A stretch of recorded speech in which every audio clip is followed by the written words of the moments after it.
Kasi po, ang fractions kasi po, nagre-represent kasi din po yan na division. Bakit? Kaya po Ano siya mo dito, mami niya? may video na po ba yan, sir? Kaya po siya may video.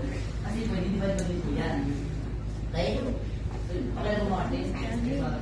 Yan. Kapag magkakala po yung numerator at denominator, yung number po yung palagi. Kahit po 121 over 121, palagi po yung 1. Okay? Next, ayan po. Pag tatandaan po proper mas malaki po yung denominator. Yung proper, mas malaki po ang numerator. Kaya, yan. Next naman po, we have Mix. Number.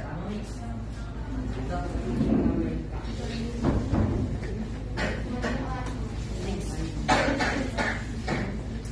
Okay, sa ano po, in your thoughts, ano po ang mga components ng isang mixed fraction? John. JP kasi. Yung mixed number, meron siyang whole number, At tsaka fraction. numerator, denominator. Correct. Yan. Yay! Ano, magbigay mo ng example ng isang whole ng ano, mixed fraction po. Sige po. 2 and 1 half. Correct.